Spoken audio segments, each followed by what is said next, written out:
आबे हयात से 10 साल कबल पैर कामिल एक अदबी पर्चा में किस्तवार शाये हुआ था। इसने मकबूलियत के नए रिकॉर्ड कायम किए थे। इस नावल ने उर्दू फिक्शन लिखने वालों को एक नया उसलूब दिया, हत्ता कि किताबी शक्ल में आने के बाद इसका जादू मजीद सर चढ़कर बोलने लगा।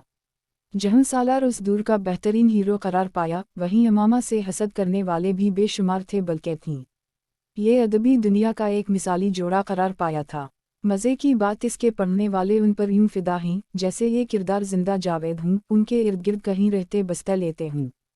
पैर कामिल के बाद उमैरा अहमद ने इसका अगला हिस्सा लिखने का ऐलान किया था। तब से सब एक और शाहकार की शिद्दत से मुंतज़िर थे। बिलाखिर 10 साल के सब्र आज़मा इंतज़ार के बाद इस वादे की पासदारी आबे हयात की शक्ल में मुमकिन हुई। आबे हयात पढ़कर उमैरा अहमद के मदाहियन शुकूक व शुबहत व इबहाम का शिकार हो गए कि आया ये तहरीर उमैरा अहमद की ही है, क्योंकि इसका मौजू सुखन पैर कामिल से कतई मुख्तलिफ था। ताहम देखा जाए तो आबे हयात की शुरुआत वहाँ से हुई जहाँ पैर कामिल का इख्तिताम हुआ था। हम ये ज़रूर है कि उम्रा वाला हिस्सा इसमें से हज़फ कर दिया गया था, लेकिन वो मंजर बैत-अल-अनकबूत के आखिर में बयान कर दिया गया। अलार और अमामा के निकाह के बाद से किस्सा आदम वाओ हवा शुरू हुआ और फिर बैत-अल-अनकबूत। यूं अगर देखा जाए तो ये दोनों अबवाब पैर कामिल का ही हिस्सा हैं। दरी असना दोनों नावलों में नाम निहाद मुसलमानों के दोगलेपन का पर्दा भी चाक किया गया। पैर कामिल में जलाल अंसर था, जो कहने को एक मुसलमान घराने का चश्मो चिराग और पाबंद शरीयत था, मगर ज़रा सा आजमाइशी दूर आया और इसका इस्लामी तशख़्ख़ुस इसकी दाढ़ी की तरह उरनछू हो गया। साद वो दूसरा शख्स था जो एक तरफ इस्लामी शियार की तबलीग करते नहीं थकता था, जबकि दूसरी तरफ खुनज़ीर खाने पर भी राज़ी बरज़ा था। बेअइन ये उन्हें यही खुसलत आबे हयात में एहसन साद की बताई गई। वो अपने बैरूनी ताल्लुकात और तबलीगी मुआमलात में खुश गफ़तार और चर्ब ज़बान था। आइली ज़िंदगी में उसे कद्र शिकी अलक़लब और बदगुमान था। इसने आयशा आबिदीन को ज़हनी तशद्दुद से इस नहज तक पहुँचा दिया था कि उसे अपना आप ही गलत लगना शुरू हो गया था। वो खुद अज़ियती में पुरसुकून रहती थी। एहसन साद के रवैये का दोखलापन नीरिक अब्दुल्ला जैसा ज़ीरिक इंसान भी ना समझ सका। ऐसे लोग ही आज के दूर के अब्दुल्ला बिन अबी हैं। मुझे हद दर्जा हैरत होती है जो क़ारीन अपने पसंदीदा मुसन्निफ़ीन के बारे में हसास हो जाते हैं, वो इन्हें मावराई मखलूक समझकर ऊंचे सिंहासन पर बिठा देते हैं। कभी उनकी छोटी सी गलती पर रियायत देने को तैयार नहीं होते और कभी उनके बड़ी से बड़ी हरकत की पर्दापोशी कर देते हैं। सबसे पहले ज़हन में रखें कि मुसन्निफ़ भी इंसान होता है। इनमें भी बुशरा कमज़ोरियों बदरजा उत्तम मौजूद होती हैं। जैसा कि आबे हयात में बताया गया, रईसा को सालार और अमामा ने गोद लिया था, लेकिन उमैरा अहमद इस हिस्से से पूरी तरह इंसाफ नहीं कर पाए।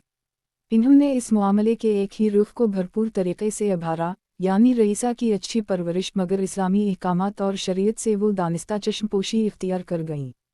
गोया उनके नज़दीक ले पालक बच्चे के असल माँ बाप का जिक्र भी मानी था।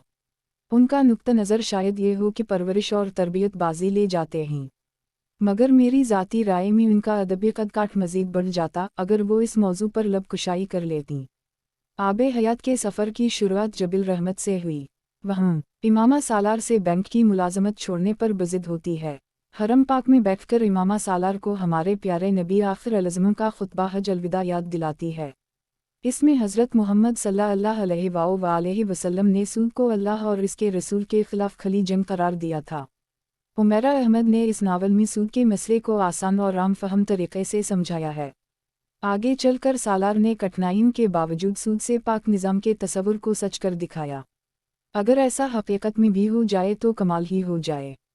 इलावा अज़ीं सालार के दिमाग की रसूली पर जिस तरह मुसन्निफ़ा ने चाबकदस्ती के साथ लिखा, वो उनकी ज़हानत की दलील है।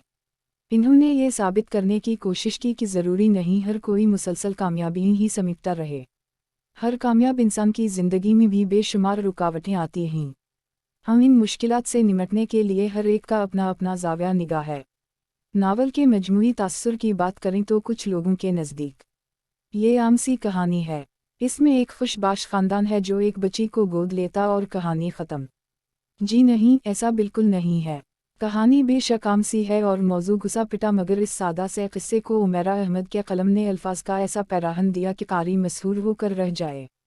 ये उमैरा अहमद का ही ख़ासा है कि वो कारी के सामने ज़िंदगी के उन गोशों को बेनकाब करती हैं जो उनकी नज़रों से ओझल होते हैं या वो जानबूझकर उनसे पहलूती इख्तियार करते हैं।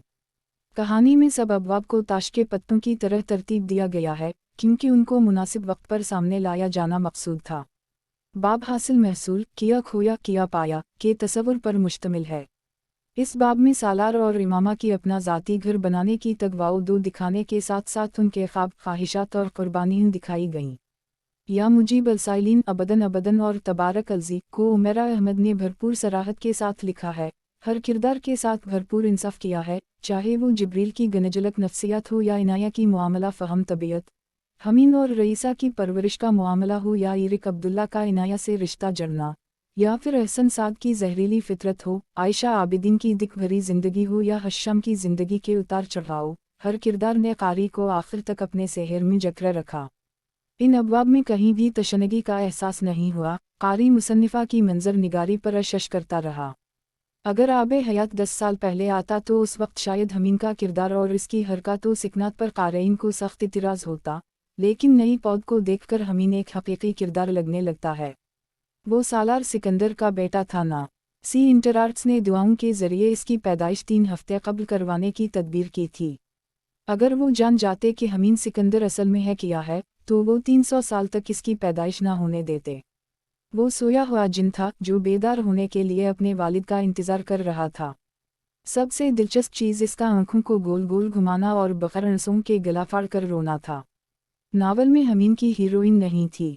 अगर होती तो हाहाकार मच जाना थी और लोग शायद अमामा को भूल जाते। दूसरी जानिब कारी सिकंदर उस्मान के हालात ज़िंदगी के साथ चलता है। उनकी मौत से भी दिल पर बड़ा असर हुआ था।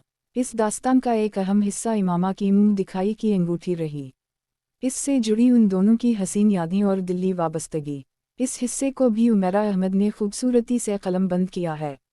आबे हयात का इख्तितामिया हरम पाक का मकाम मुल्तज़म है। वहाँ भी तल्लाह शरीफ में सालार और अमामा मौजूद होते हैं। मुसन्निफ़ा के दिल से लिखे हुए ये किरदार, उनका खाना काबा की अंदरूनी दीवारें को आब जमजम से धोना, सालार का अमामा को याद करना, ये सब एक अनोखा तजुर्बा था। ये मंजर पढ़ते हुए कारी मबहूत हो जाता है। पैर कामिल और आबे हयात का तकाबुली जायज़ा नहीं लिया जा सकता, क्योंकि आबे हयात और पैर कामिल का कोई जोड़ नहीं। हम ये ज़रूर कहा जा सकता है कि पैर कामिल अधूरा था, उसे आबे हयात ने मुकम्मल कर दिया।